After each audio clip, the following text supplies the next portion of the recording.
Hello everyone. Raj civil service online YouTube channel पर आपका स्वागत है। आज हम पढ़ेंगे 28 अक्टूबर 2023 का करंट अफेयर। इसमें भारत के करंट अफेयर के साथ साथ एमपी का भी करंट अफेयर पढ़ेंगे।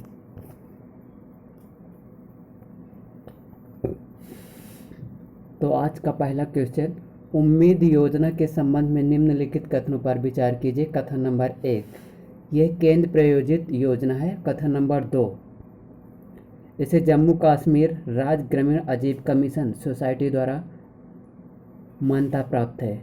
उपरोक्त में से कौन से कथन सही हैं? तो इसका सही जवाब होगा ऑप्शन नंबर सी, 1 और 2 दोनों कथन। जो उम्मीद स्कीम है, उम्मीद स्कीम के अंतर्गत जम्मू कश्मीर में जितने भी सेल्फ हेल्प ग्रुप हैं उनको प्रोटेक्शन करने के लिए, उनको बढ़ावा करने के लिए उम्मीद स्कीम को शुरू किया गया। मॉन्टेक्स कन्वेंशन के संबंध में निम्नलिखित कथनों पर विचार कीजिए। कथन नंबर 1, यह डार्डलेस जलमंडरू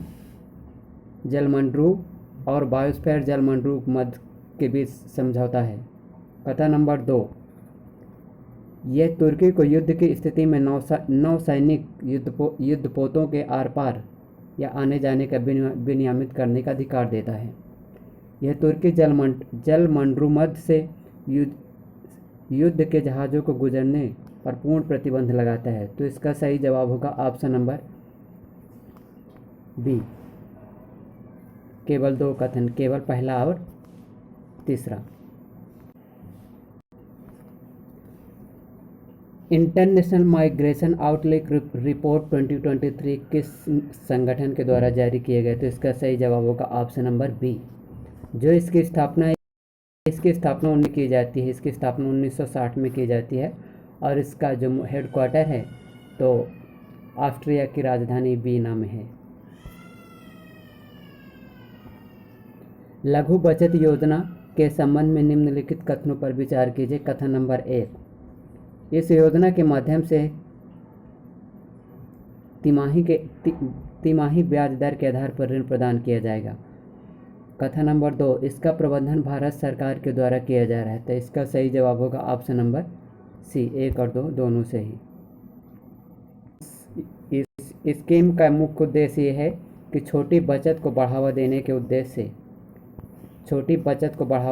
उद्देश्य से ब्याज दर तिमाही आधार पर बदलती रहती हैं। लघु बचत को बढ़ावा देगा। भारतीय संविधान के अनुच्छेद 142 के संबंध में निम्नलिखित कथनों पर विचार कीजिए। कथन नंबर 1, यह सुप्रीम कोर्ट को एक विवेकाधीन शक्ति प्रदान करता है। कथन नंबर 2, सुप्रीम कोर्ट के द्वारा इसका इस्तेमाल बाबरी मस्जिद मामले में किया गया था। उपरोक्त में से कौन से कथन सही हैं? तो इसका सही जवाब होगा ऑप्शन नंबर 1। संविधान का अनुच्छेद 142 सुप्रीम कोर्ट को यह एक डिस्क्रिमिनेशन पावर देता है, यह ज्यूरिडिक्शन पावर देता है कि सुप्रीम कोर्ट किसी भी लंबित मामले के संबंध में पूर्ण जस्टिफाइड डिक्री या आर्डर पारित कर सकता है, जैसे बाबरी मस्जिद विवाद के मामले में किया गया था।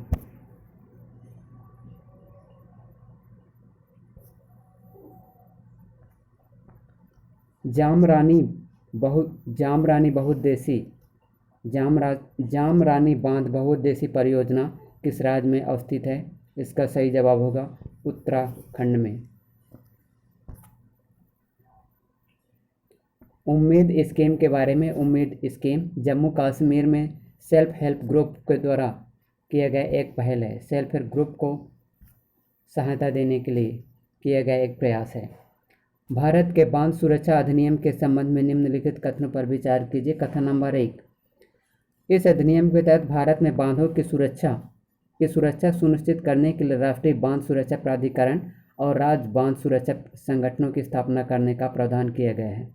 कथन नंबर 2, इसका उद्देश्य संभावित विफलताओं को रोकने के लिए बांधों की निगरानी, निरीक्षण और रखाव के लिए एक कानूनी ढांचा प्रदान करना था। तो इसका सही जवाब होगा ऑप्शन नंबर सी। और इस अधिनियम के तहत प्रत्येक राज्य को एक कंपलसरी राज्य बांध सुरक्षा प्राधिकरण गठन करने का प्रावधान किया गया है। निम्नलिखित में से कौन सी समिति भारत के आंतरिक खुफिया इंटेलिजेंस ब्यूरो से संबंधित है। तो इसका सही जवाब होगा ऑप्शन नंबर सी, हिम्मत सिंह समिति, हिम्मत सिंह जी समिति।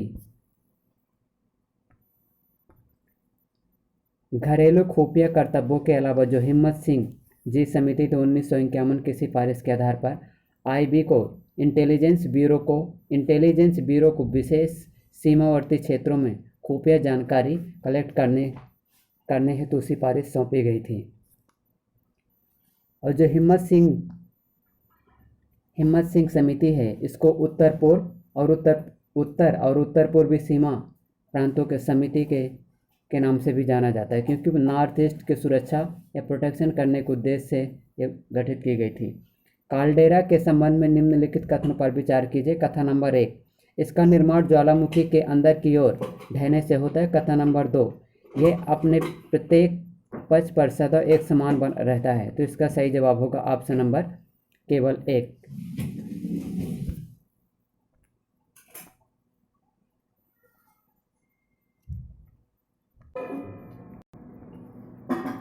हाल ही में ग्वालियर के सिंधिया स्कूल का कौन सा स्थापना दिवस मनाया गया जिसमें नरेंद्र मोदी जी शामिल हुए? तो इसका सही जवाब होगा ऑप्शन नंबर बी, 125वां स्थापना दिवस मनाया गया है। मध्य प्रदेश के किस शहर में भारत का दूसरा आर्टिफिशियल पाम आइसलैंड बनाया गया है? तो इसका सही जवाब होगा शिवपुरी।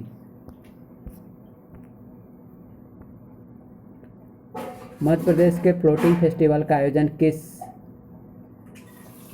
बांध में किया गया? तो इसका सही जवाब होगा गांधीनगर में। और जो गांधीनगर बांध है, इसका निर्माण 1954 से प्रारंभ हुआ था, 1960 में पूरा हो गया था। जो इंदिरा सागर बांध है, तो मध्य प्रदेश की जो नर्मदा नदी है, तो खंडवा जिले में स्थित है, खंडवा जिले में बनाया गया है। और इसकी जो आधारशिला रखी थी तो 1984 में श्रीमती इंदिरा गांधी जी के द्वारा। और जो ये बाण सागर परियोजना है, तो मध्य प्रदेश, उत्तर प्रदेश और बिहार की तीनों राज्यों की संयुक्त परियोजना है। और ये शहडोल जिले में है। सोन नदी की जैसे लंबाई है 724 किलोमीटर सोन नदी की लंबाई। और जो भीमगढ़ बांध है, भीमगढ़ बांध ये सिवनी जिला में है, बेनगंगा नदी पर। संयुक्त राष्ट्र विश्व पर्यटन संगठन के सर्वश्रेष्ठ पर्यटन ग्राम 2023 की सूची में किस जिले के मंडला को शामिल किया गया? तो इसका सही जवाब होगा पन्ना।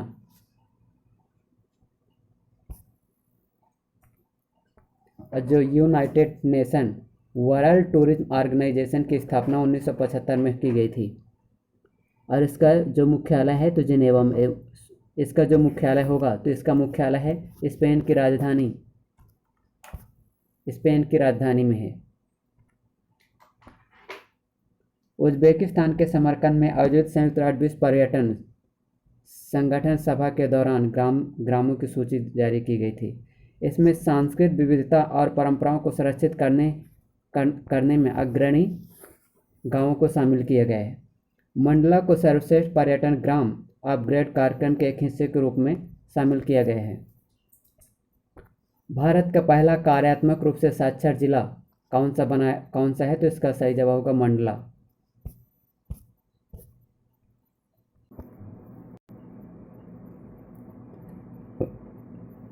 Indian institute of science education and research की स्थापना 2008 में की गई थी। इसके भारत में सात रीजनल कार्यालय हैं।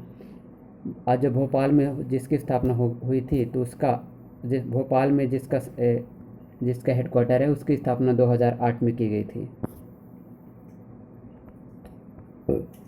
जबलपुर की रूबीना फ्रांसिस ने एशियाई पैरा गेम्स 2022 में महिला वर्ग की 10 मीटर एयर पिस्टल में स्वर्ण पदक स्पर्धा में कांस्य पदक जीता।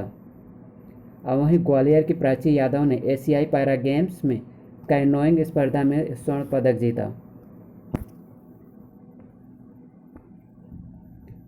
जब मंदसौर जिले में ये मनाया गया, गांधी सागर में मनाया जाएगा। एमपी के टूरिज्म बोर्ड के द्वारा गांधी सागर में सागर फ्लोटिंग फेस्टिवल का आयोजन किया जा रहा है। दूसरा संस्करण है। इसका पहला संस्करण 1 फरवरी 2023 से 5 फरवरी 2023 तक आयोजित किया गया था। जो एमपी के खंडवा जिले में हनुमंतिया